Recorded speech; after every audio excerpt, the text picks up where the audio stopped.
Chers frères et sœurs dans notre toujours aimable Jésus, il y a longtemps que je souhaitais traduire cette vidéo. Je remercie Tom de Medjugorje d'avoir accepté il y a déjà pas mal de temps, via l'intermédiaire de Benoît Plot, que je publie cette vidéo sur Amen Fiat avec ma traduction. Si vous appréciez cet enseignement, merci de bien vouloir considérer un encouragement à son travail. Vous pouvez lui faire un don depuis la page de sa chaîne YouTube, dont un lien s'affiche à l'écran maintenant.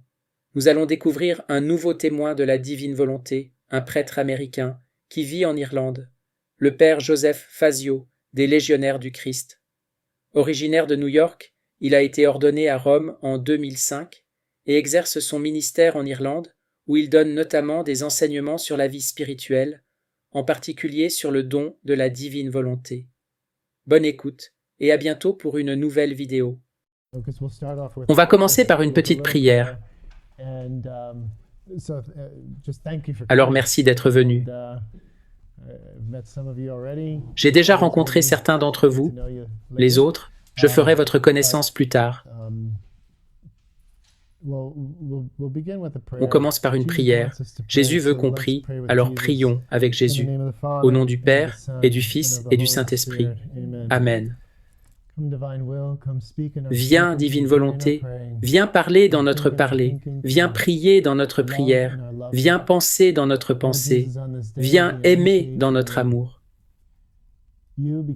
Seigneur Jésus, en ce jour de l'Annonciation, où tu t'es fait chair, où le Verbe s'est fait chair et a demeuré parmi nous, grâce au fiat, au oui de Notre-Dame, le Verbe s'est fait homme, et tu es venu nous racheter, Seigneur Jésus. Nous te louons et nous t'aimons. Nous plaçons nos « je t'aime », « je te bénis » et « je te remercie » sur ce mystère, sur toutes tes œuvres de création, tes œuvres de rédemption et tes œuvres de sanctification, mais surtout sur ce mystère de l'Annonciation aujourd'hui. Et ainsi, nous voulons t'honorer, et nous voulons honorer Notre-Dame, en nous unissant aussi à ton fiat, au fiat de Marie, à notre propre fiat, à notre propre oui. Ainsi, nous nous fusionnons avec toi, Seigneur Jésus, dans ton humanité, grâce à ton incarnation et dans ta divinité, car tu es le Verbe éternel et la deuxième personne de la très sainte Trinité. Et nous nous fusionnons dans ton amour éternel, et nous nous fusionnons dans ta divine volonté. Et nous nous fusionnons aussi dans ta lumière.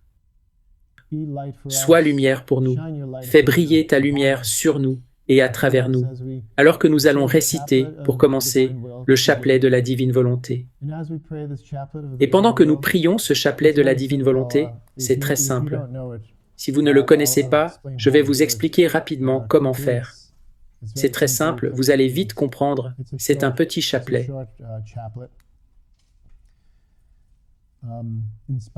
Inspiré bien sûr par la divine volonté, mais celui-ci ne vient pas de Louisa elle-même.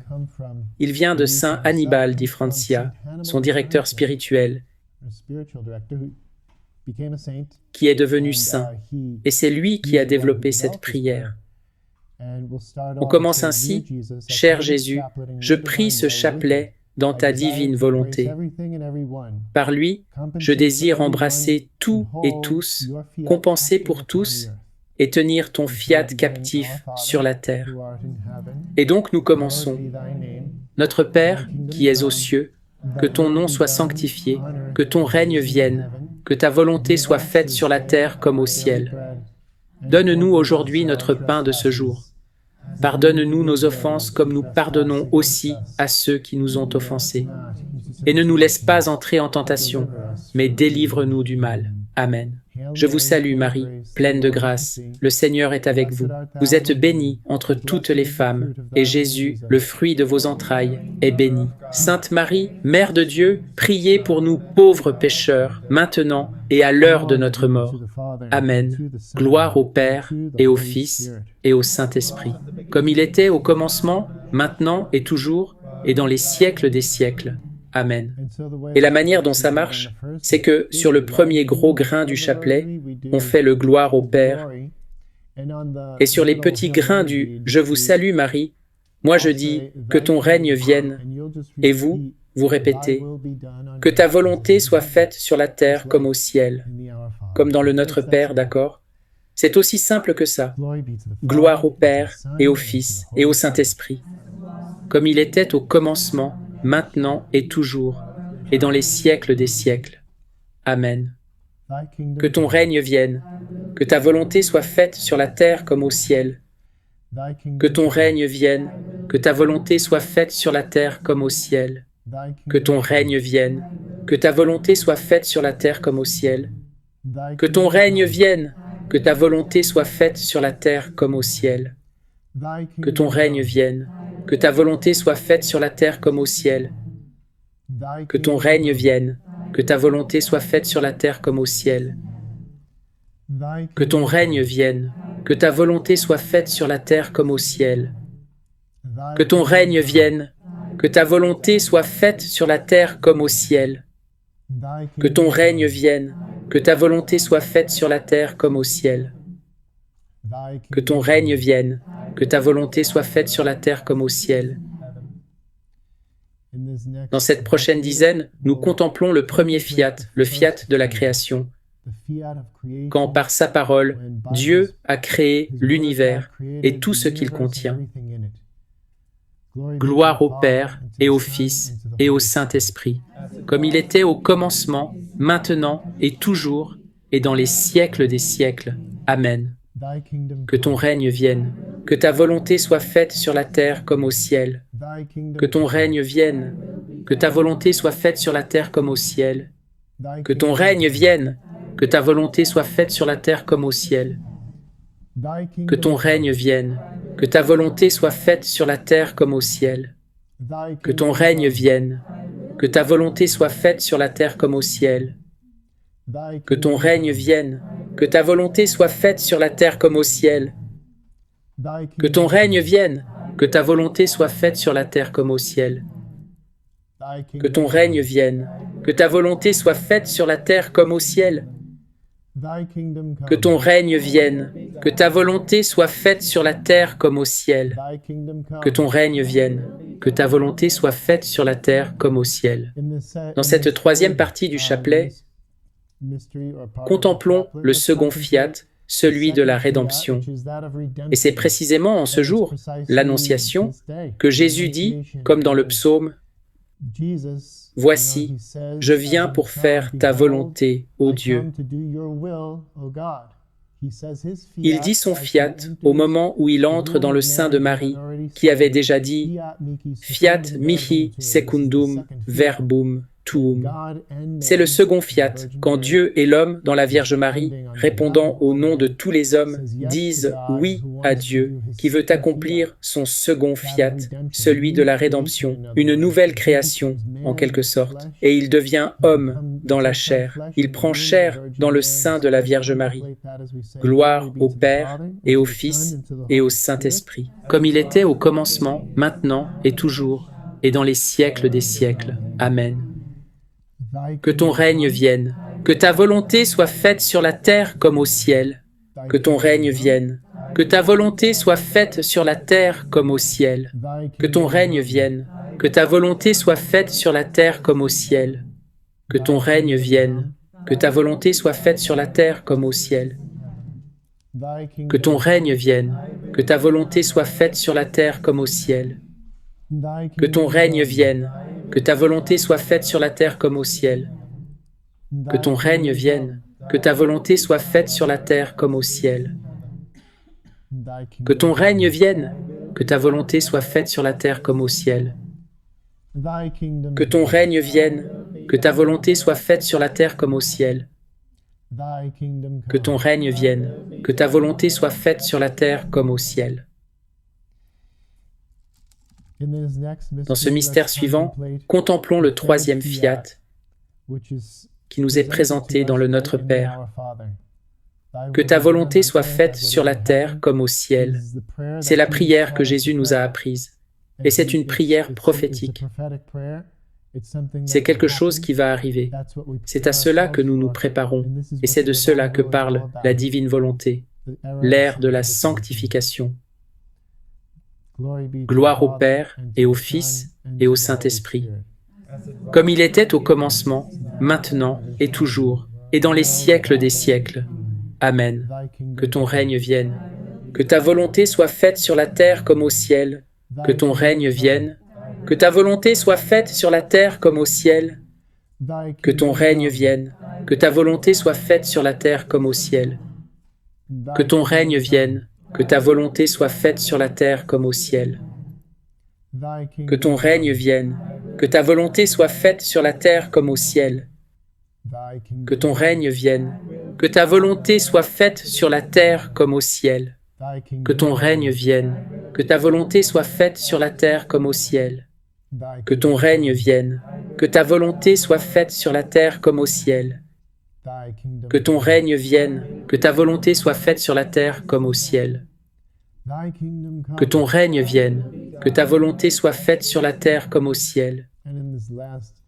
Dans cette dernière dizaine, rendons grâce pour le don de la divine miséricorde que nous avons célébré hier et pour la venue du règne de la divine volonté que la divine miséricorde prépare et pour notre entrée dans cette arche, l'arche de la vie dans la divine volonté.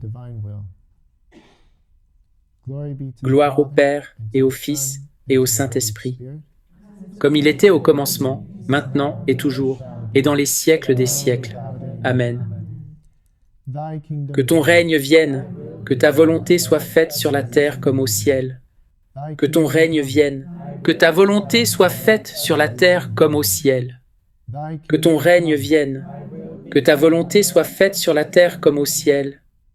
Que ton règne vienne, que ta volonté soit faite sur la terre comme au ciel. Que ton règne vienne, que ta volonté soit faite sur la terre comme au ciel. Que ton règne vienne, que ta volonté soit faite sur la terre comme au ciel. Que ton règne vienne, que ta volonté soit faite sur la terre comme au ciel. Que ton règne vienne, que ta volonté soit faite sur la terre comme au ciel. Que ton règne vienne, que ta volonté soit faite sur la terre comme au ciel. Que ton règne vienne, que ta volonté soit faite sur la terre comme au ciel.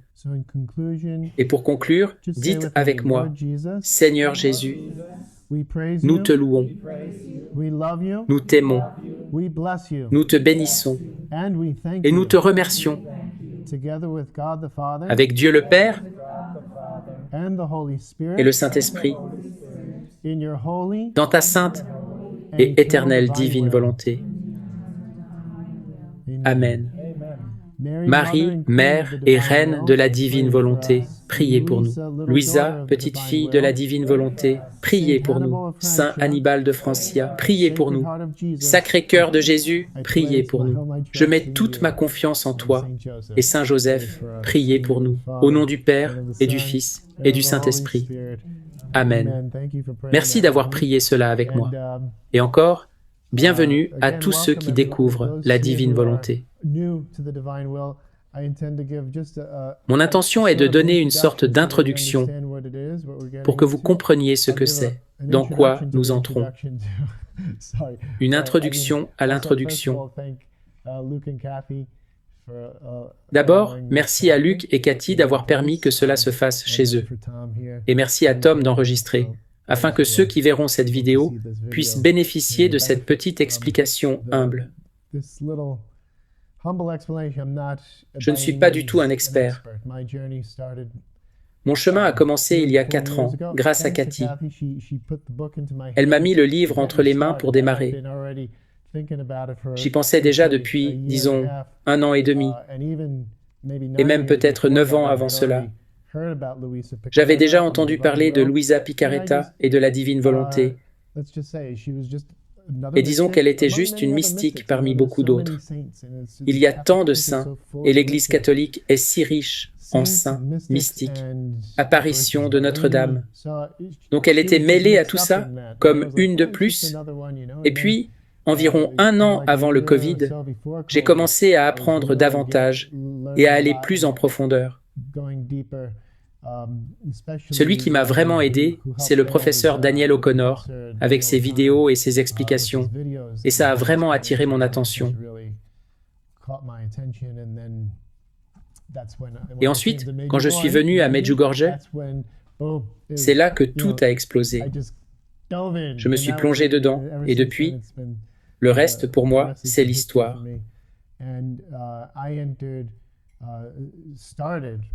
J'ai commencé par lire La Vierge Marie dans la Divine Volonté, un des livres que Luisa Picaretta a écrit.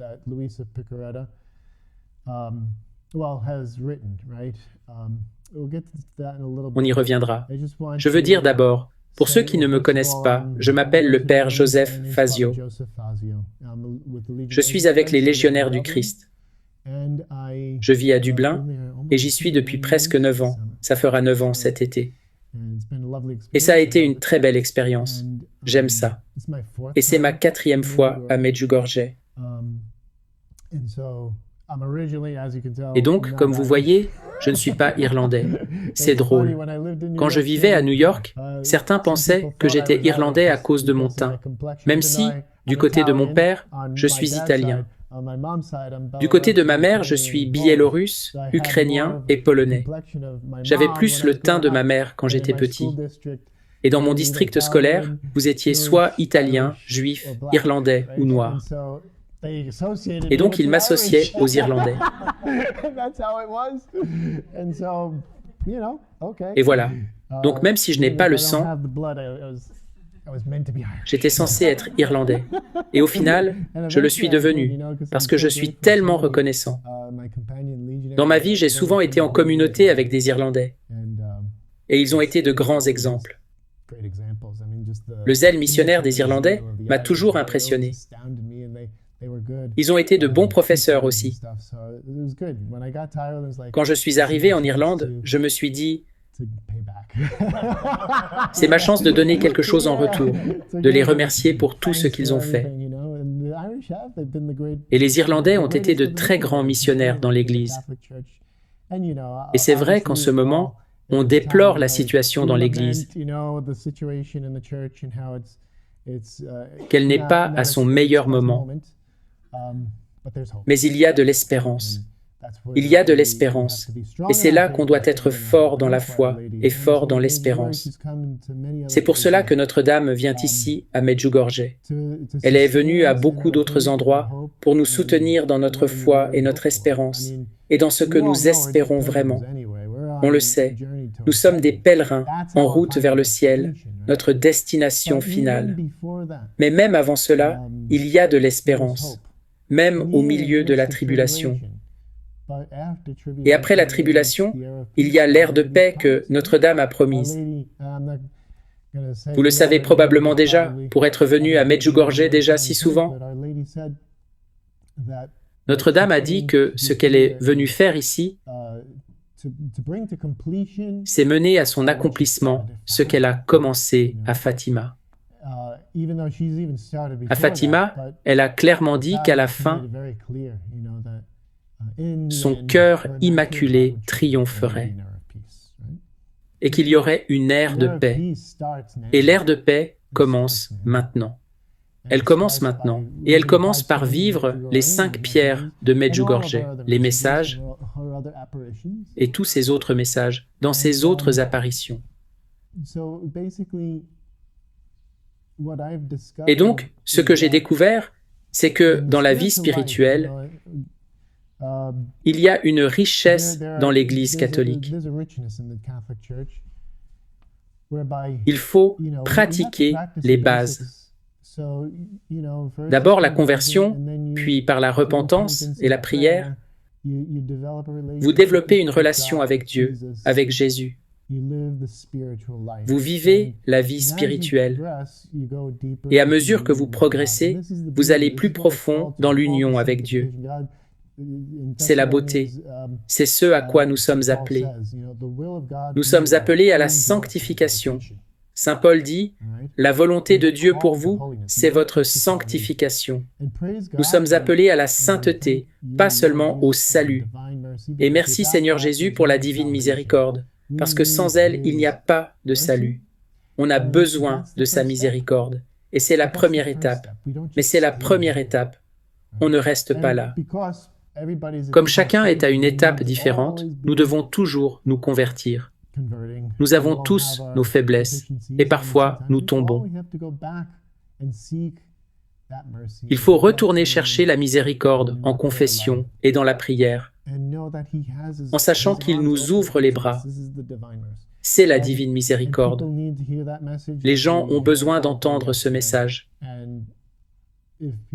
S'ils peuvent simplement croire et faire confiance à Jésus, ils auront toute cette miséricorde.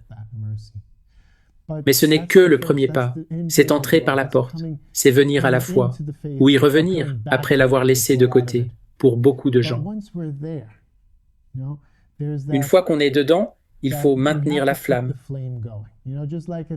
Comme à la vigile pascale, la flamme reste pendant les 50 jours du temps pascal. Elle doit durer. Notre vie doit être un 50 jours. La flamme ne doit jamais s'éteindre. Elle doit grandir, devenir plus forte, pour qu'on devienne comme le grand cierge pascal. Et ce cierge pascal, qu'est-ce qu'il représente? Jésus lui-même. Donc la vie spirituelle, c'est aller plus profond dans l'union avec Jésus. Les saints, au fil des siècles, nous ont enseigné comment atteindre une union plus profonde. Carmélitains, dominicains, franciscains, jésuites, salésiens, légionnaires du Christ, Opus Dei, communion et libération. Il y a beaucoup de chemins. Nous devons être ouverts à l'esprit et suivre le chemin auquel Dieu nous appelle. Mais quel que soit le chemin, il y a encore une chose, monter d'un niveau, et c'est ce qu'est la divine volonté. You're with the home of the mother, or you're with a different spirituality group, there's still another thing to do. Regardless of your spirituality path, where God has called you, to bring that to one more level up, and that's what the divine will is. The divine will is La divine volonté est l'accomplissement, la couronne de toute sainteté. C'est quelque chose auquel tout le monde est appelé. C'est ce que nous apprenons à travers les révélations privées de Luisa Picarreta,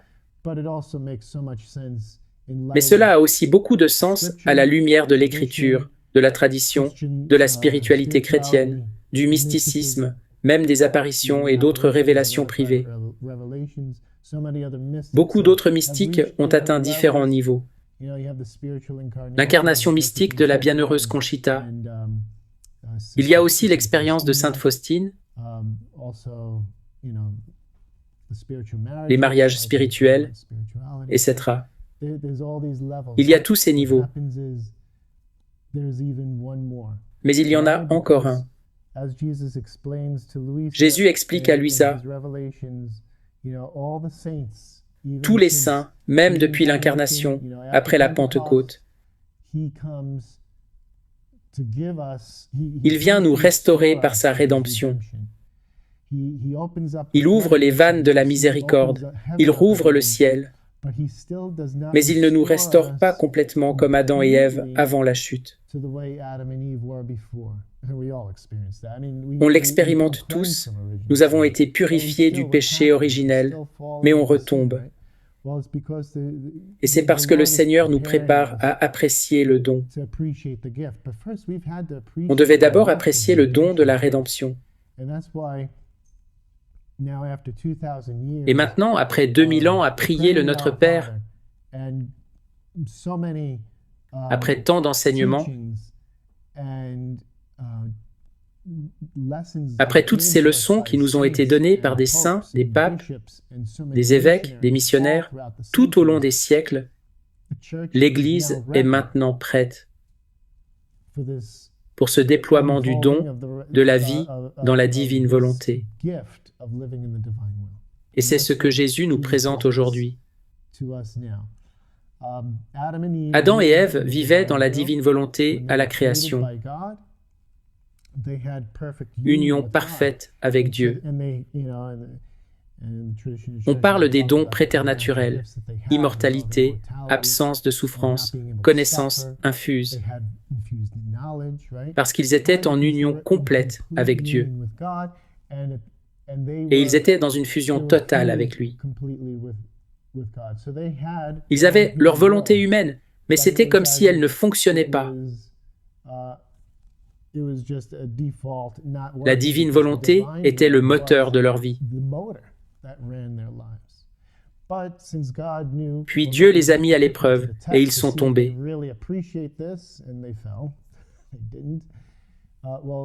Et nous avons perdu la divine volonté. La divine volonté soutient toute chose.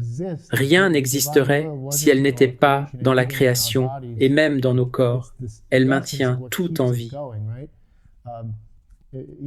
Si Dieu cessait de penser à sa création, elle tomberait immédiatement dans le néant. Ainsi, la divine volonté maintient toute chose en vie. Elle a un contrôle sur toute chose créée, à une exception près. La volonté humaine. C'est la seule chose dans l'univers qui n'est pas possédée par la divine volonté. Et c'est un grand mystère, parce qu'il nous a permis, par le libre arbitre, de le choisir. Maintenant qu'il nous a aidés, à travers la rédemption, tout le mystère pascal, son œuvre salvatrice, il nous a permis de connaître son amour, son merveilleux plan de salut. Maintenant que les temps sont arrivés à maturité, il veut que nous obtenions ce don. Jésus, quand il est venu dans le monde, vivait évidemment dans la divine volonté. Il est le nouvel Adam. Et il a préparé sa venue par la nouvelle Ève, Marie. Bien qu'elle ait précédé Jésus dans l'ordre naturel, Dieu, de toute éternité, dans l'Immaculée Conception, qui est un événement, mais aussi la personne même de Marie, a donné à Notre-Dame non seulement la plénitude de grâce, mais le fait de vivre dans la divine volonté. Et lorsque Marie est conçue, c'est la première fois en 6000 ans que la divine volonté apparaît sur la terre. C'est le grand mystère, la grande joie de toute la création. La création devait être élevée par l'homme et ramenée à Dieu. Elle a besoin de l'homme pour être élevée, parce qu'elle n'a ni intellect ni volonté. Elle a besoin de quelqu'un pour parler pour elle. C'était le rôle d'Adam et Ève. Depuis la chute, cela n'était plus le cas. Quand Marie arrive, totalement accordée à la volonté de Dieu, dans tous les aspects de son être, vivant entièrement dans sa volonté, la création peut à nouveau se reconnaître en elle, et elle se réjouit.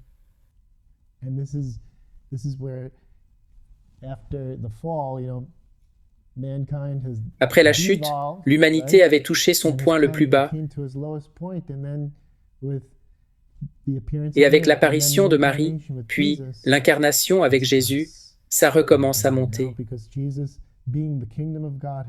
Jésus, royaume de Dieu lui-même, et Marie, l'ayant porté 9 mois dans son sein, vivant dans la divine volonté, Dieu peut venir, parce qu'il trouve un royaume où il peut vivre. C'est pourquoi il a préparé Marie ainsi, parce que le roi doit revenir dans son royaume. Le roi doit revenir reprendre son royaume. Il entre dans ce royaume, le sein de Marie, et ensuite, après la naissance et ses 30 années de vie cachée, commence la restauration. Dieu veut tout restaurer. Il ne vient pas tout fait à 30 ans. Il veut racheter tout l'homme, de la conception à la mort. Il doit racheter tous les âges, toutes les générations humaines, l'humanité sous tous ses aspects.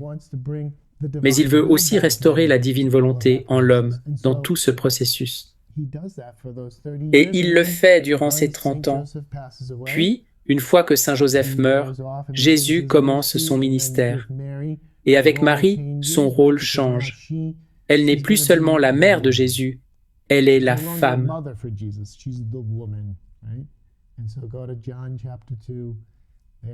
À Cana.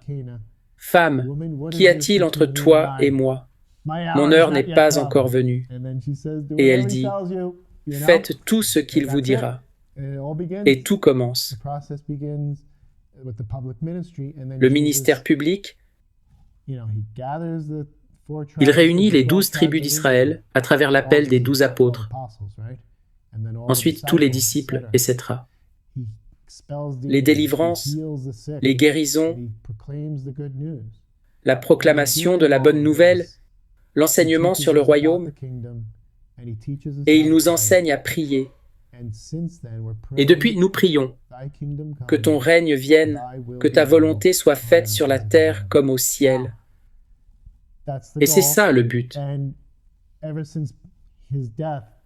Depuis la mort, la résurrection, l'ascension et la Pentecôte, l'Église a reçu l'Esprit Saint et tant d'autres dons pour atteindre la sainteté, pour faire la volonté de Dieu.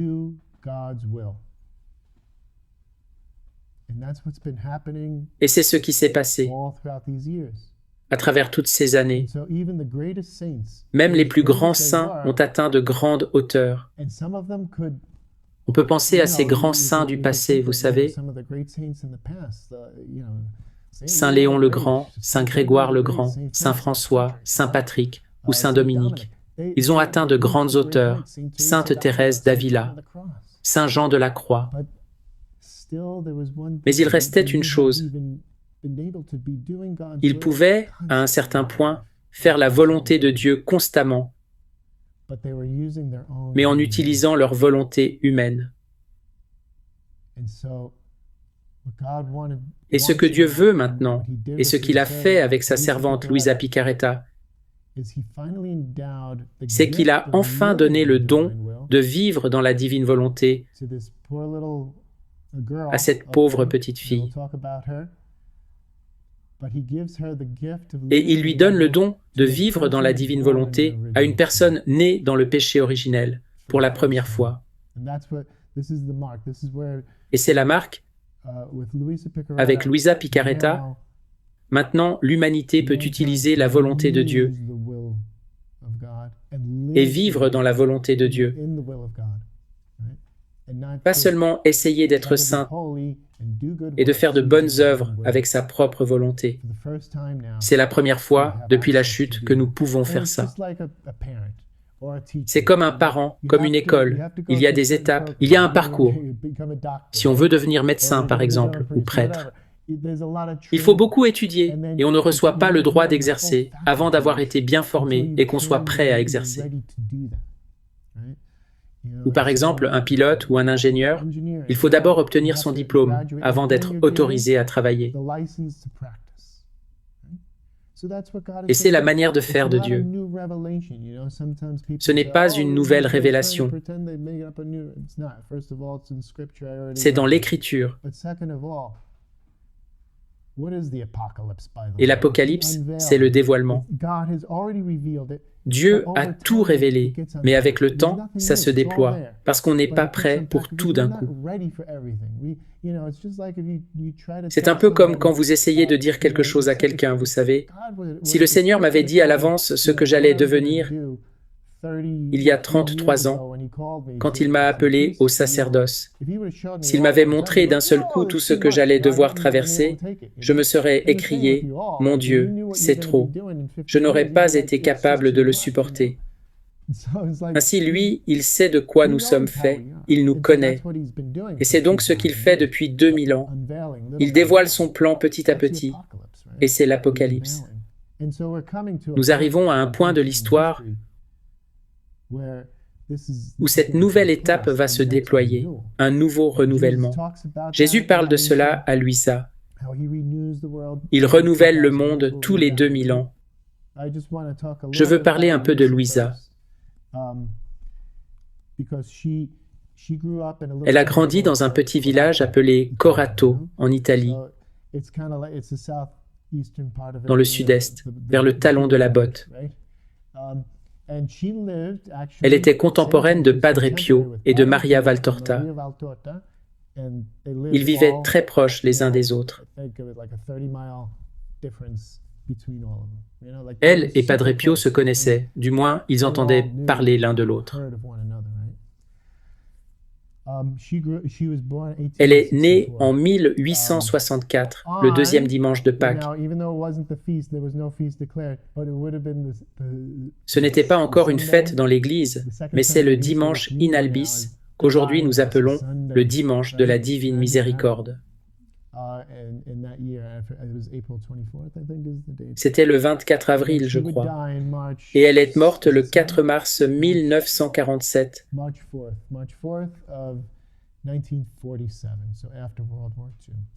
Après la Seconde Guerre mondiale.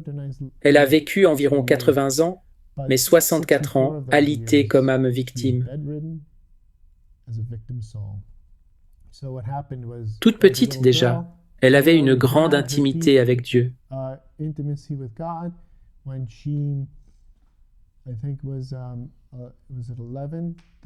Vers 11 ou 13 ans, après avoir déjà commencé une relation de profonde union avec le Seigneur dont elle ne parlait à personne, elle a eu une expérience mystique. Elle voit Jésus depuis son balcon. Il porte la croix sur la place et il lève les yeux vers elle en l'implorant « Âme, aide-moi ». Il l'invite à souffrir, à faire réparation pour tous les péchés et afin d'écarter les châtiments qu'il allait faire tomber sur l'humanité à cause de tous les péchés qui avaient lieu alors et qui augmentaient et qui infectaient l'Église en son temps. On est à la fin du XIXe siècle. Je ne vais pas vous faire ici un cours d'histoire car ce n'est pas le sujet, mais c'est l'époque du modernisme qui entre dans l'Église et du communisme. Ces fléaux qui correspondent très bien et qui sont contemporains de tout ce qu'elle a dû affronter. Quelques années plus tard, vers 17 ans,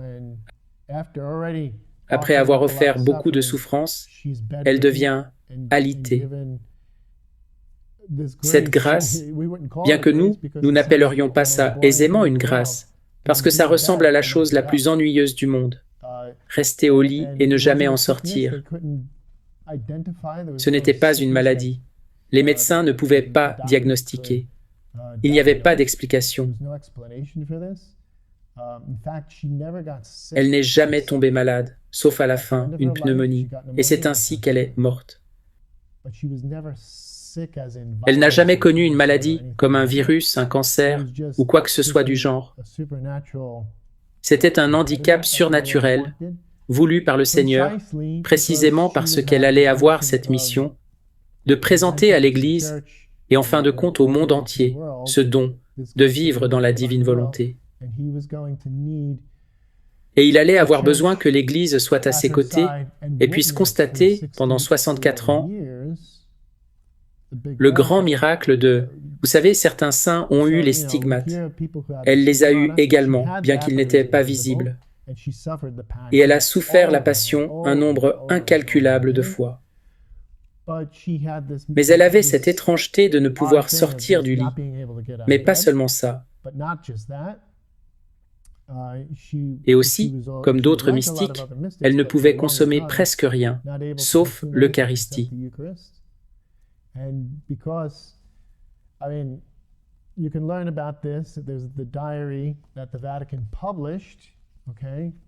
Il y a la biographie publiée par le Vatican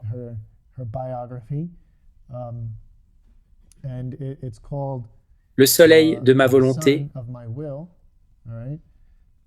de Maria Rosario del Genio. Vous pouvez lire toute sa biographie dans ce livre. Et vous verrez comment on a essayé de la nourrir. Parce que, vous savez, les prêtres, je veux dire, Les gens saints doivent être testés. C'est une bonne pratique de ne pas croire naïvement toute chose. L'Église est obligée d'opérer un discernement. Et donc ils l'ont mise à l'épreuve de manière rigoureuse. Ils l'ont nourrie de force. Et pendant des années, elle vomissait tout. Et tout ressortait intact, tous les jours, pendant plusieurs années, jusqu'à ce qu'ils abandonnent.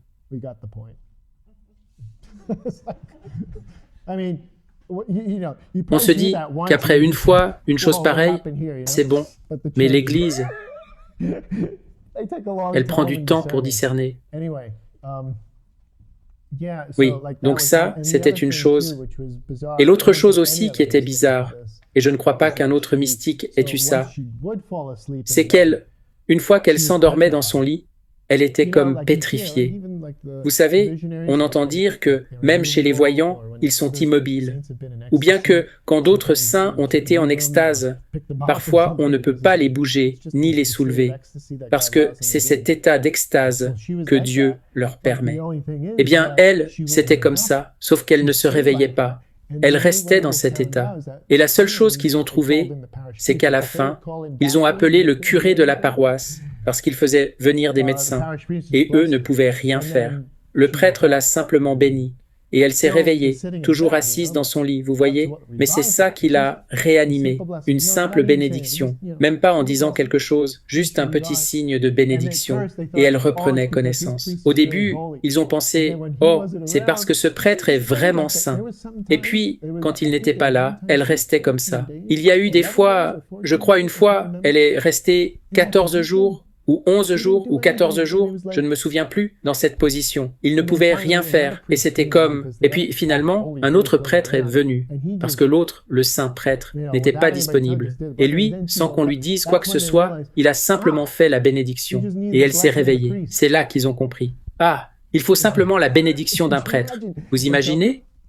Alors ils ont assigné un prêtre au chevet, chaque jour, pour le reste de sa vie, afin qu'elle puisse se réveiller. Vous imaginez? Bref, tout cela, c'était pour obliger l'Église à s'impliquer. Et il y a eu des épisodes où l'évêque ne voulait pas le faire, ou bien un nouvel évêque arrivait, parce que ça dure des décennies. Mais l'Église a toujours été à ses côtés, et tout était documenté. Elle a eu plusieurs directeurs spirituels.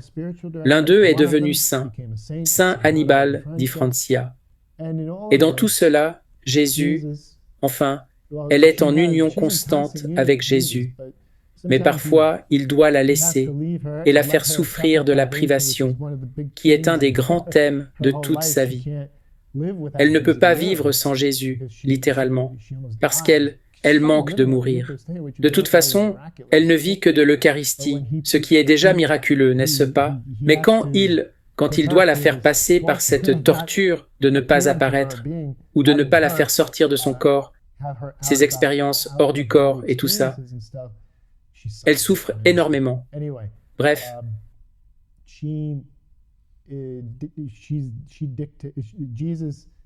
Jésus lui donne des messages qu'elle doit écrire. Elle n'a qu'un niveau d'école primaire, donc elle n'est pas très lettrée.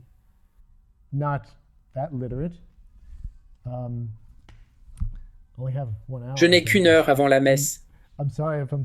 Désolé si je prends trop de temps, mais juste pour en venir au point sur Luisa, elle a écrit des volumes, n'est-ce pas? Son journal. Et elle l'a fait par pure obéissance. Elle ne voulait pas. Elle dit que l'une des pires choses, même plus que les tortures, et elle était si courageuse, elle prenait la couronne d'épines et la posait sur sa tête. Enfin, au bout d'un certain temps, parce qu'on lui avait confié une mission. D'abord, comme âme victime. Et donc, pendant plusieurs années, sa mission, c'était d'être une âme victime. Mais avec le temps, Jésus la préparait à une autre révélation, vivre dans la divine volonté. Et alors, il l'aidait à comprendre qu'il lui avait donné ce don, et il l'explique, il le déploie. Quand vous lisez ces volumes, les premiers volumes parlent davantage de la vie spirituelle et de cette vie d'âme victime.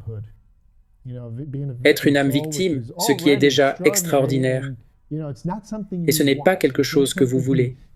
Ce n'est pas quelque chose que vous prenez. C'est quelque chose que Dieu donne. Ce n'est pas que nous devions l'imiter. Elle avait une mission très spéciale. Mais tout cela, c'était une préparation à la révélation de la divine volonté qui, après, vous savez, dans les volumes plus élevés, à partir, disons, d'après le volume 11, il y a 36 volumes. C'est entièrement sur la divine volonté. Entièrement. Et puis, bien sûr, il lui fait aussi raconter toute la passion. Il y a ce qu'on appelle les 24 heures de la passion. Et c'est une prière. Elle écrit, heure par heure, ce que Jésus traverse, non seulement extérieurement, mais intérieurement. C'est très puissant, parce qu'on apprend pourquoi il a vécu sa passion, pourquoi il a traversé chaque chose. Et vous apprendrez aussi certaines choses que d'autres mystiques ont révélées sur la passion, des choses terribles, éprouvantes. Mais l'important, c'est le pourquoi, et il le révèle, parce que tout cela, au sujet de la divine volonté, c'est l'intérieur, c'est la révélation intérieure. C'est ce qu'il veut que nous connaissions. Il veut que nous sachions pourquoi il a tout fait, et il veut que nous fassions tout dans sa volonté. Pas seulement faire extérieurement ce qui est juste, mais le faire réellement dans sa volonté. Et puis aussi, Notre-Dame, elle connaît Notre-Dame, et elle lui apparaît souvent. Et Marie lui dicte 36 méditations sur sa vie. Notre-Dame et la divine volonté. C'est la première chose que j'ai lue. J'aimais déjà profondément Marie, et c'était tellement incroyable. Et c'est comme ça que ça m'a aidé à entrer tout de suite et à comprendre ce qu'était la divine volonté. Parce que c'était Notre-Dame qui expliquait tout. J'imagine que les mamans ont une façon de faire. Parce que parfois, vous entendez des choses et vous vous dites « Ah !» et ça peut être difficile. Surtout si vous entendez des choses de manière fragmentée. Mais quand maman raconte une histoire, ça coule, ça s'enchaîne. Et pour moi, c'était ça. Bref, très rapidement, elle est morte, comme je l'ai dit, en 1947. Et depuis, il y a évidemment un processus de discernement pour sa béatification.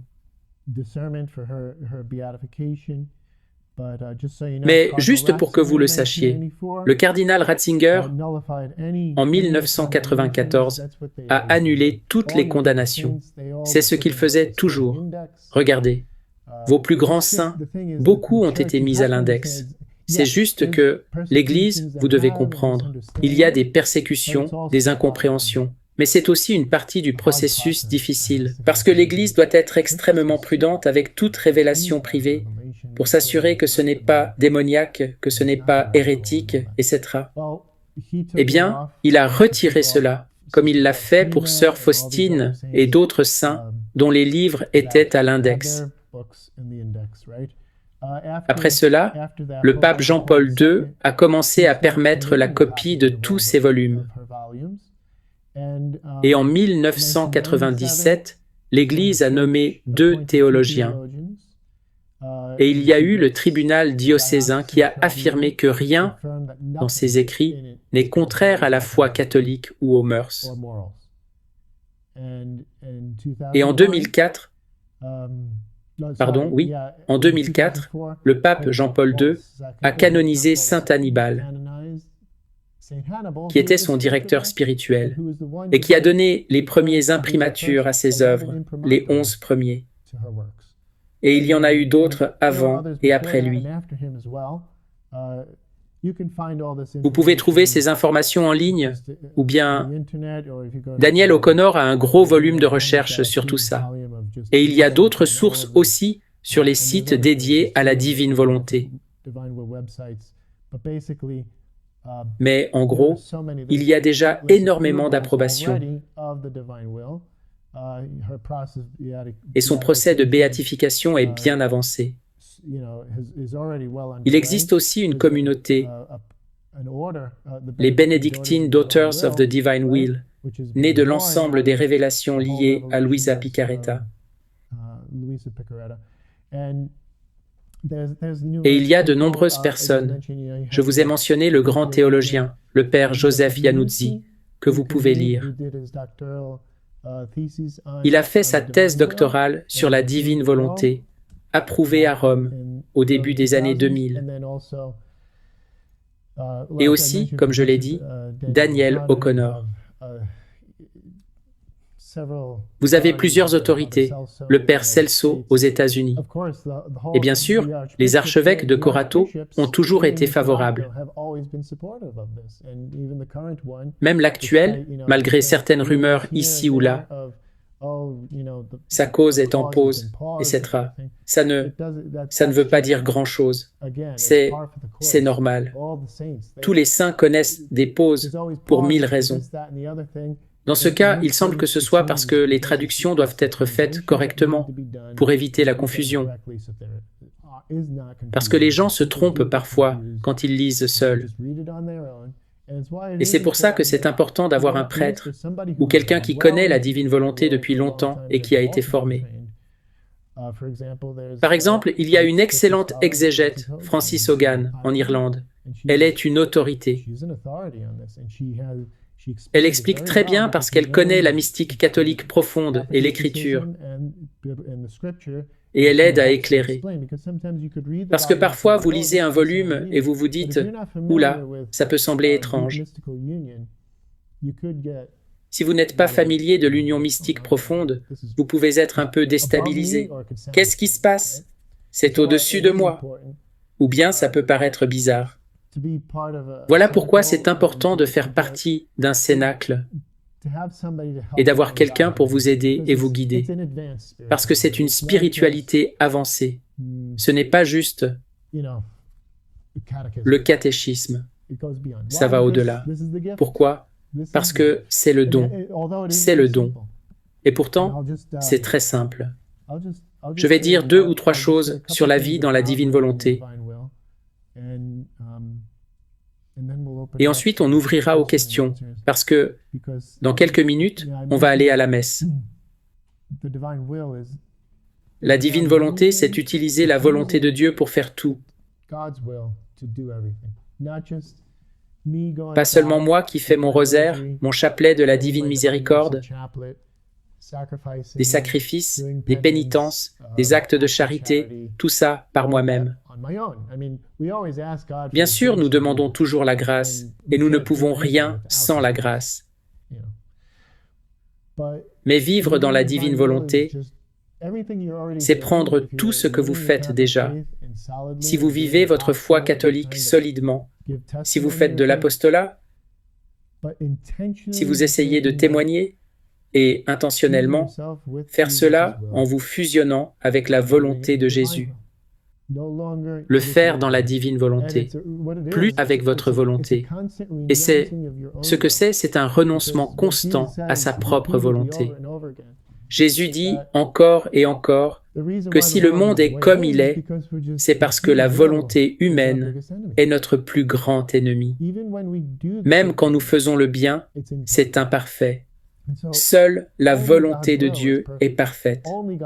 Seule la volonté de Dieu nous sauvera. Donc, le deuxième meilleur scénario, c'est d'essayer de faire la volonté de Dieu avec notre volonté humaine. C'est ce qui s'est passé, et les saints l'ont fait.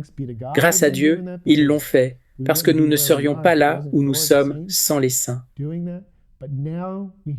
Mais maintenant, nous avons la possibilité, la grâce, la permission, la connaissance, la conscience d'utiliser la volonté de Dieu pour faire sa volonté. C'est tout. C'est ça. C'est toute la spiritualité. Mais quand vous lisez les volumes, Jésus déploie cela. Il révèle la vérité. Il aide à comprendre beaucoup de facettes. Comment Adam et Ève vivaient avant la chute. On n'entend jamais ça. Bien sûr, on a quelques passages de la Genèse, et puis des spéculations théologiques. Mais là, vous pouvez réellement connaître Adam et Ève en lisant ces volumes, parce que c'est ce vers quoi nous sommes appelés, d'une certaine manière. Connaître la vie avant la chute. Jésus parle aussi de leur vie après la chute, de la douleur, des souffrances. Mais c'est à cela que nous sommes appelés aujourd'hui. C'est ce qui doit apporter en nous l'harmonie, la vraie paix. Quand l'âme est mariée à Dieu, l'union mystique, elle va faire tout le temps la volonté de Dieu. Mais vivre dans la divine volonté, c'est ne plus utiliser sa volonté, c'est seulement la divine volonté. C'est la dernière étape, la couronne de toutes les saintetés. Donc, où que vous en soyez, vous ne cessez pas de faire ce que vous faites. Vous continuez là où Dieu vous a conduit jusqu'ici. Mais vous ajoutez ceci. Il y a 3 choses. Premièrement, vous fusionnez avec la divine volonté. Vous le dites simplement, « Jésus, je me fonds dans votre volonté. » Et Jésus nous enseigne aussi à nous fondre dans son humanité, parce que c'est par son humanité que nous allons à sa divinité. Les anges n'ont pas besoin de se fondre dans son humanité, parce qu'ils sont esprits. Mais Dieu s'est fait homme. C'est par son humanité que nous entrons dans sa divinité. Nous le savons, Dieu est unique en 3 personnes. Jésus, par son incarnation, est devenu homme. Il est donc une seule personne, divine, mais il a 2 natures. Il a gardé sa nature divine, mais en s'incarnant, il a pris aussi la nature humaine. Il a 2 volontés. Et ce qu'il explique, c'est que même s'il avait la volonté humaine, sa volonté humaine était toujours complètement immergée, possédée par la divine volonté. Donc, il n'utilisait pas la volonté humaine comme nous. Il utilisait sa volonté divine. Sa volonté humaine. Il l'utilisait pour la remettre, pour s'abandonner et agir dans la divine volonté. Et il faut être précis, parce que certains pourraient être troublés. Ce n'est pas du quiétisme, ni du nihilisme, ni une sorte de religion bouddhiste, où vous entrez dans une zone et vous ne faites plus rien. Non, c'est l'inverse. Dans ces spiritualités, vous essayez de vous éteindre, de ne rien faire, de disparaître, d'atteindre un état de nirvana, où vous ne ressentez plus rien.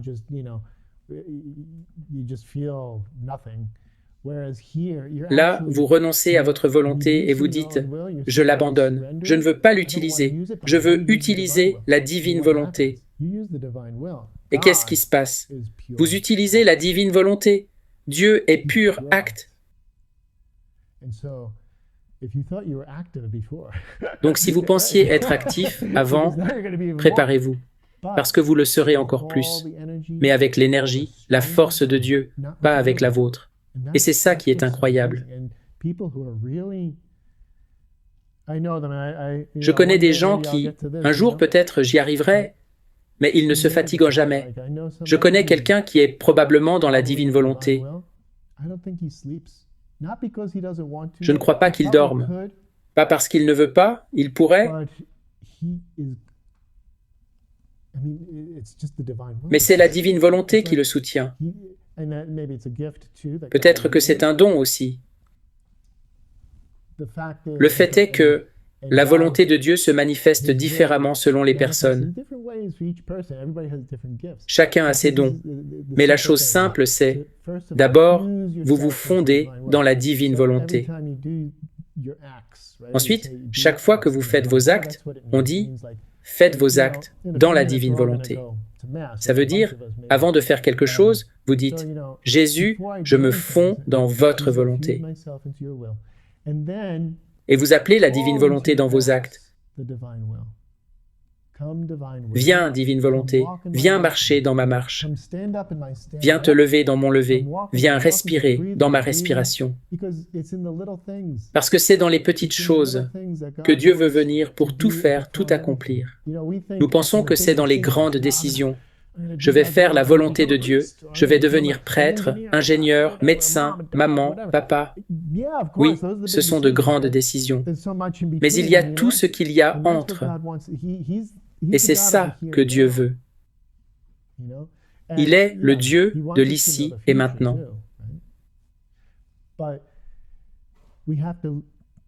Et si nous vivons maintenant dans sa volonté, alors quoi qu'il arrive plus tard, ça ne change pas. Il nous soutiendra, il nous aidera. Et nous savons que vont venir les tribulations et tout ça, mais tout se résume au fait que, en fin de compte, le but, c'est que nous vivions tous dans sa volonté. Que votre volonté soit faite sur la terre comme au ciel. Que tout soit en chaos autour, ou que ce soit une journée magnifique, ça ne change rien.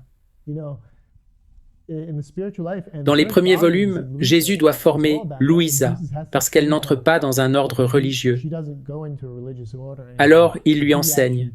C'est comme, non, vous avez bu trop de café. Vous êtes trop à l'aise sur cette chaise. Il la forme pour des actes de renoncement, pour s'unir à sa passion. Nous ne sommes pas appelés dans cette vie à la béatitude parfaite. Ça, c'est le ciel. La divine volonté sur la terre. Et maintenant, c'est la partie exigeante. C'est qu'on est appelé à mûrir. Et ce n'est pas pour débutants, d'une certaine manière.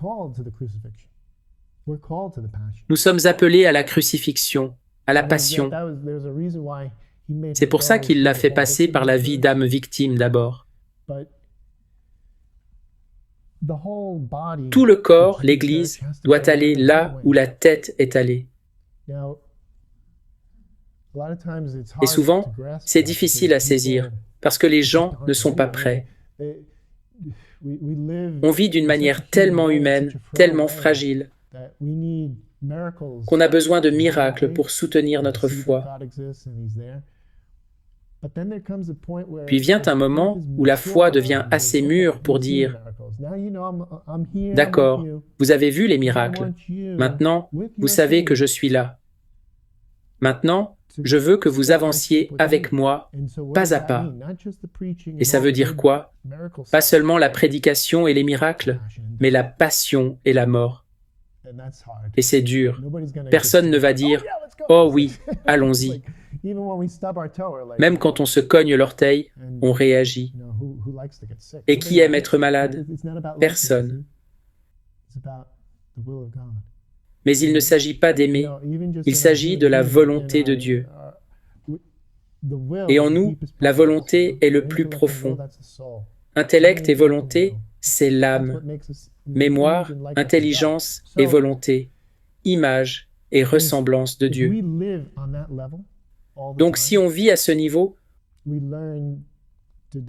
on apprend à se détacher de ce qu'on croit être nous, c'est-à-dire les émotions, les goûts, tout le sensible.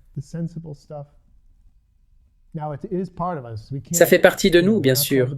Nous ne sommes pas appelés au masochisme, ni à nous torturer.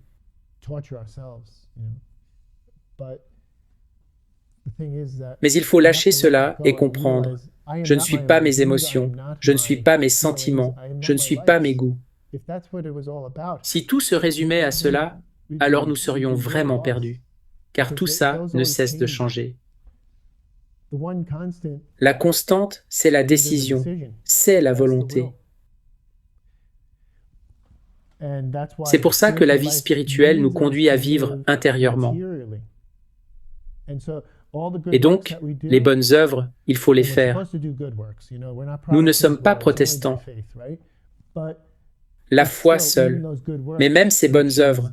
Vous savez, Jésus a dit « Vous m'adorerez en esprit et en vérité ».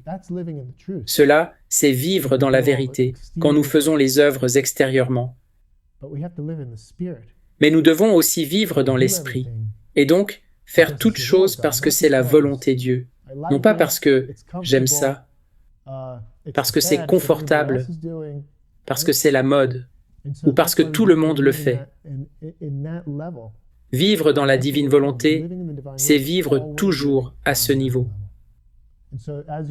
Donc vous vous fondez avec Jésus, vous appelez la divine volonté dans l'acte. Viens prier dans ma prière. Maintenant nous allons à la messe. Viens adorer dans mon adoration. Viens chanter dans mon chant. Viens remercier dans mon action de grâce. Viens recevoir la communion dans mon union avec vous. Et chaque petit acte, même boire un café, viens, divine volonté, viens boire dans mon boire.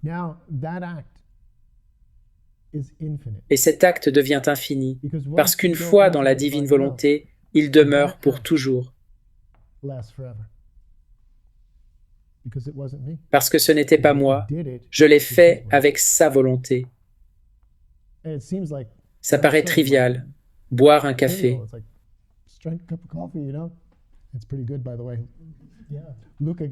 Il est très bon d'ailleurs, ce café. Je suis habitué au café soluble là, vous savez. Ça, c'est du véritable café, un vrai espresso.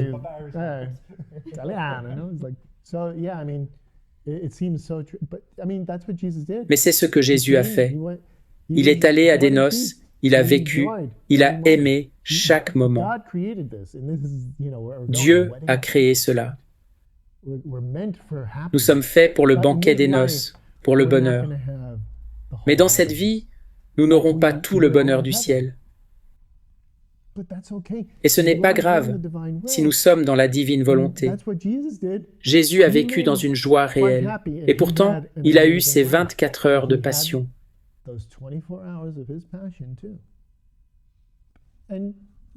Et c'était 24 heures, et nous venons de vivre la semaine sainte, nous savons ce que c'est.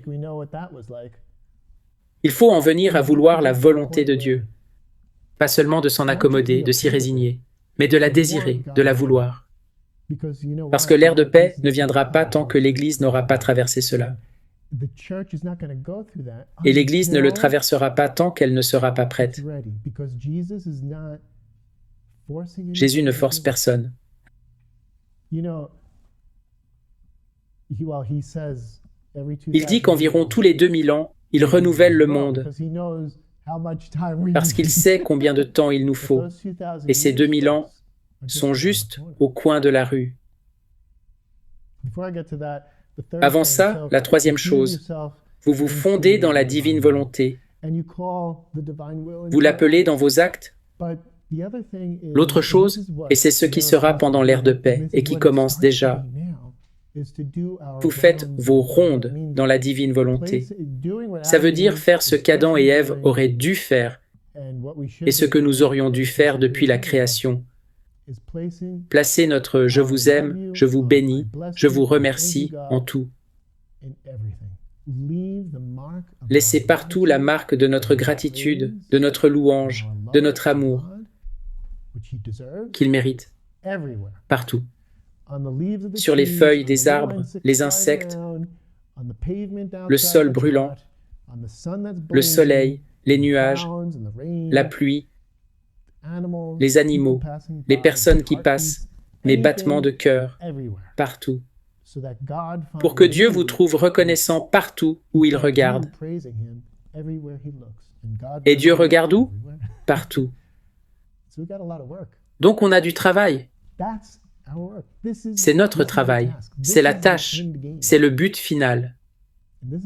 Et c'est à ça que ressemblera l'ère de paix. Imaginez tout le monde faisant cela. Ce serait le ciel sur la terre. C'est là où nous allons. C'est pour ça que Notre-Dame nous prépare à Medjugorje et ailleurs.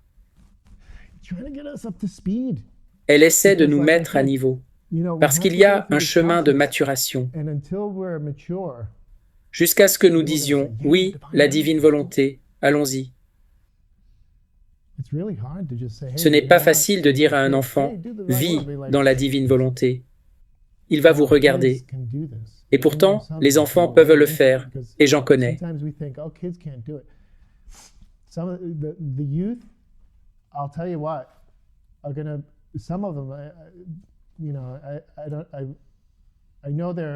Et parfois, des jeunes seraient plus près que des adultes.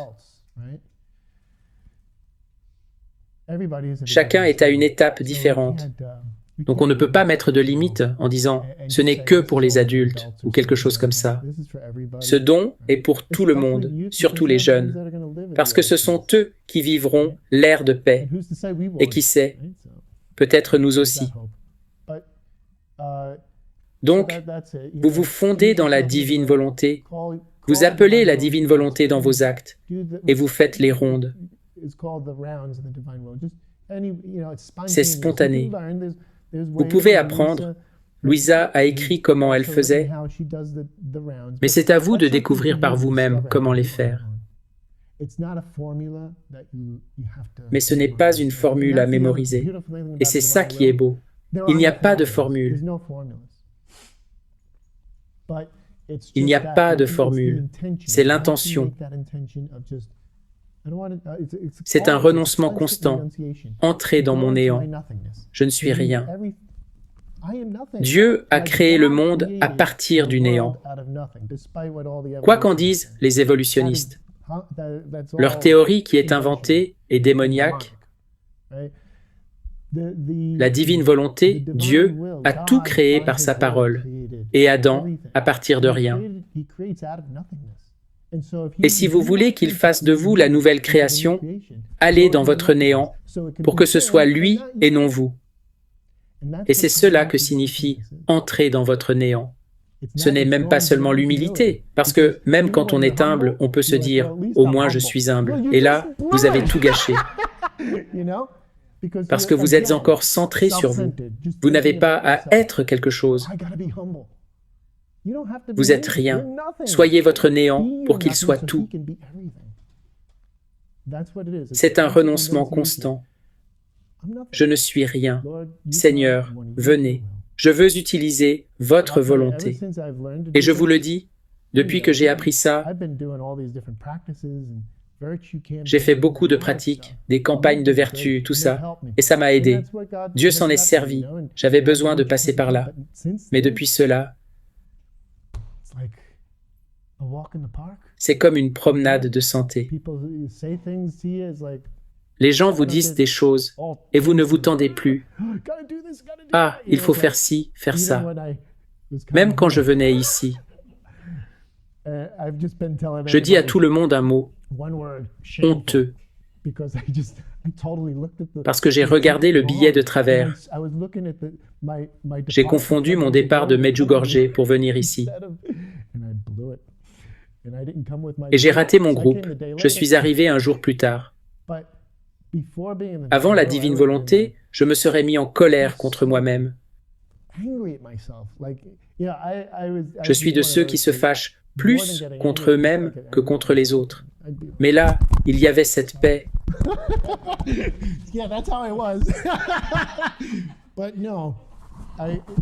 Je me suis dit, bon Seigneur, vous vouliez ça aussi, vous allez arranger ça.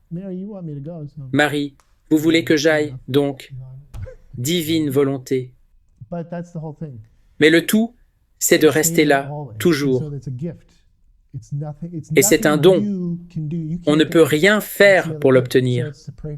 On ne peut pas le mériter. Il faut le demander. Il faut le prier. Et donc, c'est ce que nous devons faire maintenant, jusqu'à recevoir le don. Mais n'attendez pas passivement. Commencez à faire ces actes. Et il y a aussi ce qu'on appelle l'acte préalable. Au début de la journée, vous commencez votre journée avec ça. Certains ont fait des formules, on peut apprendre, c'est utile pour se former. Et puis après, vous pouvez le dire avec vos propres mots. Cherchez-le, vous le trouverez sur différents sites. Vous le faites au début de la journée, puis dans la journée vous vous fondez, vous appelez la divine volonté, et vous essayez de faire les rondes dans la création. Et pas seulement la création, aussi dans tous les actes de la rédemption, en déposant votre « je vous aime, je vous bénis, je vous remercie » dans les mystères. La manière pratique, quand je prie le rosaire, je l'appelle. Chaque jour, vous contemplez des mystères de la rédemption. Donc je place « je vous aime, je vous bénis, je vous remercie » sur ce mystère de l'Annonciation.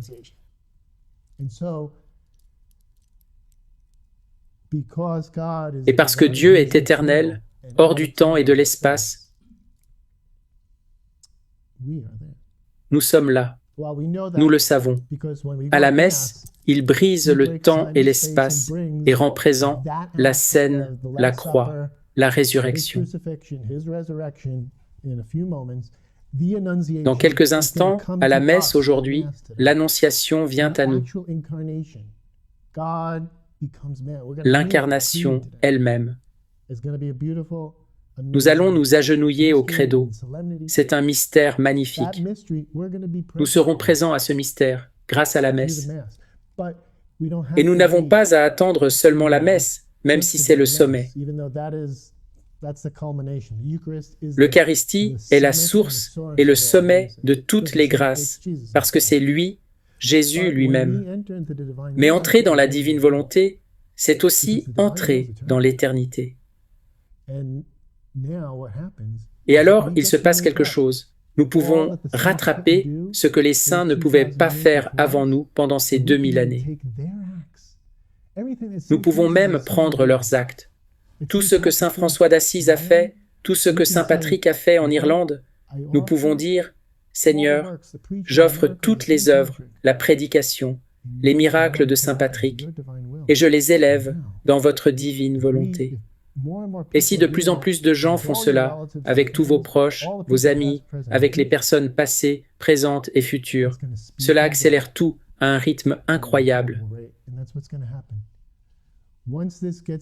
Une fois que cela sort de la cage, et ça commence, et que les gens entrent dans la divine volonté, ce qu'on pensait prendre des siècles pour faire venir l'ère de paix va s'accélérer. Ça va arriver plus tôt.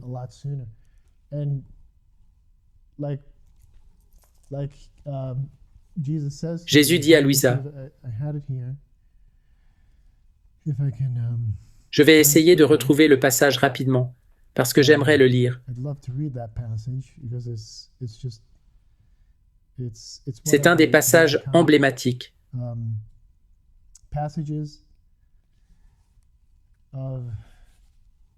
Sur l'avenir, sur son plan.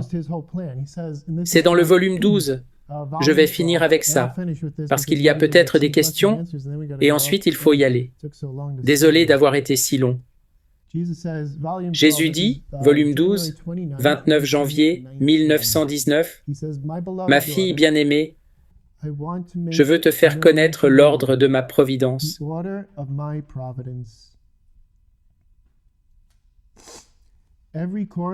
Tous les 2000 ans, j'ai renouvelé le monde. Dans les premiers 2000 ans, je l'ai renouvelé par le déluge. Dans les seconds 2000 ans, je l'ai renouvelé par ma venue sur la terre, en laquelle j'ai manifesté ma sainte humanité, d'où, comme par de nombreuses fissures, ma divinité a resplendi. Et les bons et les très saints des 2000 années suivantes ont vécu des fruits de ma sainte humanité et goutte à goutte ont joui de ma divinité. Maintenant, nous sommes au tournant des 3e 2000 ans et il y aura un 3e renouvellement. Voilà pourquoi la confusion générale. Ce n'est rien d'autre que la préparation du 3e renouvellement. Et si, dans le second renouvellement, j'ai manifesté mon humanité, ce que mon humanité a fait et souffert, et très peu de ce que ma divinité opérait, maintenant, dans ce 3e renouvellement, après que la terre aura été purifiée et que la génération actuelle aura été détruite en grande partie, Je serai encore plus généreux envers les créatures et j'accomplirai le renouvellement en manifestant ce que ma divinité a fait dans ma sainte humanité, comment ma divine volonté a agi avec ma volonté humaine, comment tout est demeuré lié en moi, comment j'ai tout fait et refait, et même une pensée de chaque créature a été refaite par moi et scellée de ma divine volonté.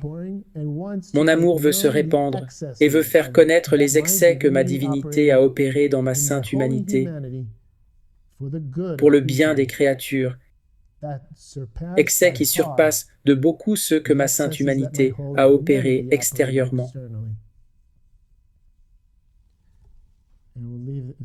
Et on va s'arrêter là.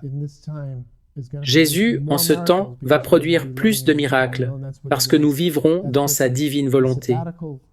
C'est ce qu'il veut. C'est ce que sera le règne sabbatique, le millénium, la 7e période. Un repos. Comme Dieu a créé le monde en 6 jours, nous arrivons au 7e jour. Il nous donnera ce repos, ce moment où il triomphera, où il sera le centre. Il accomplira les prophéties et toutes les nations l'adoreront. Toutes les nations le rendront un culte. Et ensuite viendra la fin. Donc ce n'est pas la fin du monde, c'est la fin de cet âge. Mais quel âge ce sera? Voilà l'espérance. Il n'y a rien de décadent ou de délire apocalyptique là-dedans. Si nous entrons dans la divine volonté, dans cette arche, par Notre-Dame, il nous donnera, et pour chacun, sa volonté pourra être différente, mais il triomphera, parce que nous sommes entrés dans sa volonté. Et c'est ce qui restera, seulement ceux qui sont dans la divine volonté. Finissons par une prière, au nom du Père, et du Fils, et du Saint-Esprit. Amen. Et le Verbe s'est fait chair, et il a habité parmi nous. Je vous salue Marie, pleine de grâce. Le Seigneur est avec vous. Vous êtes bénie entre toutes les femmes, et Jésus, le fruit de vos entrailles, est béni. Sainte Marie, Mère de Dieu, priez pour nous pauvres pécheurs, maintenant et à l'heure de notre mort. Amen. Fiat voluntas tua, que votre règne vienne, que votre volonté soit faite sur la terre comme au ciel. Et alors nous disons, comme Marie, voici la servante du Seigneur, qu'il me soit fait selon votre parole. Amen. Au nom du Père, et du Fils, et du Saint-Esprit. Amen. Bon, 5 minutes? Désolé, vraiment. Vous avez dit que vous aviez 1 heure après la messe? Oh, est-ce que j'ai 1 heure après la messe? C'est ce que vous avez dit au début. Ah oui, j'ai dit ça? Je ne m'en souviens pas. Mais est-ce que j'ai 1 heure? Probablement, oui. Enfin, si vous voulez, si vous tous, enfin, ceux qui veulent. On peut faire ça, Cathy? La prochaine chose que j'ai, c'est à 4h30. Mais la messe ne va pas durer si longtemps. Mais vous reviendrez ensuite? Oui. Est-ce que d'autres reviendraient?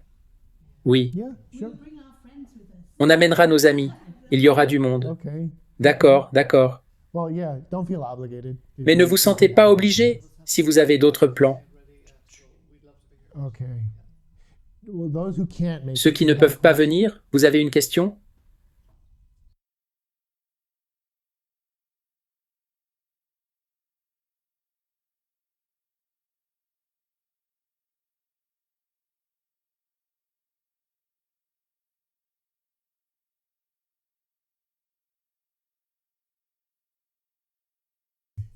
Se fondre dans la divine volonté, est-ce la même chose que désirer vivre dans la divine volonté? Réponse courte, non. Désirer en fait partie, bien sûr. Et Dieu tient compte aussi de notre apprentissage. Mais non, se fondre, c'est un acte de la volonté. Ontologiquement, nous ne pouvons pas ne pas utiliser notre volonté. Il faut utiliser sa volonté. Mais vous pouvez utiliser votre volonté pour renoncer à votre volonté et vous fondre en... C'est un acte de volonté. Ce n'est pas seulement un désir. Le désir mène vers l'acte, mais il reste au stade de l'intention. La décision, c'est la fusion. C'est l'acte décisif. Vous le dites, je me fonds dans la divine volonté. Et en même temps, il faut aussi désirer, parce que c'est un don. Ce n'est pas quelque chose qu'on obtient à force de lutter.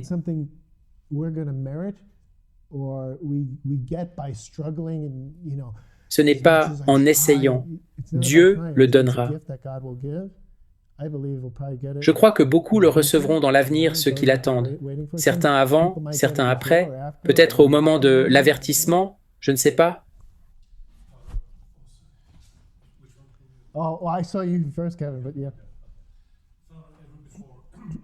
Père, même avant de vous rencontrer ou d'entendre parler de la divine volonté, il y a des mois, je demandais à Jésus de laisser son amour divin se répandre sur moi.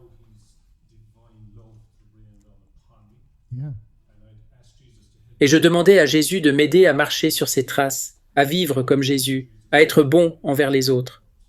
Ma question c'est, sans le savoir, est-ce que j'étais, d'une certaine manière, dans la divine volonté ?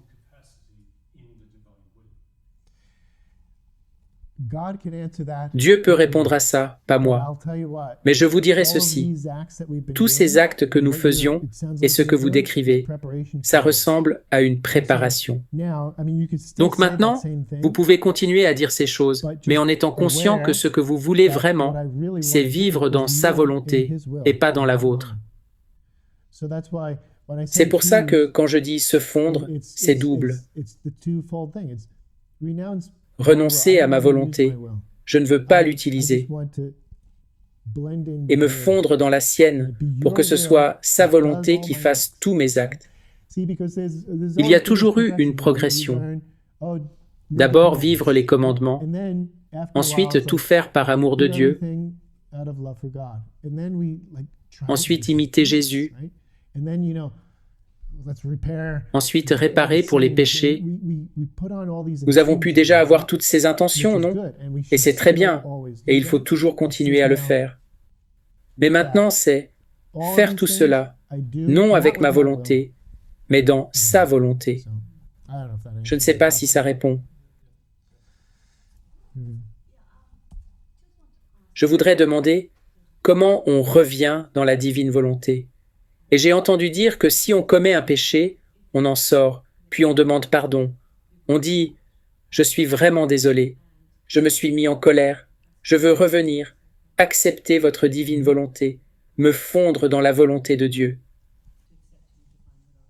Est-ce que c'est aussi simple que ça? Parce qu'on peut se dire « Je ne suis pas digne de marcher à nouveau dans la volonté de Dieu. » Oui, enfin nous ne sommes même pas dignes de la rédemption. Donc oui, en un sens, nous ne sommes pas dignes de vivre dans la divine volonté. Mais voilà, nous sommes encore en chemin. Donc oui, vous confessez vos péchés, vous renouvelez votre consécration à la divine volonté. Vous la désirez à nouveau, vous la voulez. Dieu veut que nous soyons dans la divine volonté. Il sait quand nous serons prêts. Donc oui, nous devons pratiquer. Pratiquer à vivre dans la divine volonté. Et quand il voudra vous donner le don, il le donnera. Et tout le monde le saura. Vous le saurez parce que vous ne pécherez plus. C'est la chose incroyable. On ne péchera plus? Non, vous ne pourrez plus. Vraiment? Oui. Parce que vous serez confirmés en grâce. Comme au ciel, les saints ne peuvent plus pécher. Et la seule raison pour laquelle Adam et Ève sont sortis, c'est que Dieu a permis l'épreuve. Il aurait pu les laisser, Mais l'amour implique un choix. Les anges n'ont eu qu'un seul choix. Nous sommes différents, et Dieu sait de quoi nous sommes faits. Mais Adam a eu aussi un choix à faire, et nous en subissons les conséquences encore aujourd'hui.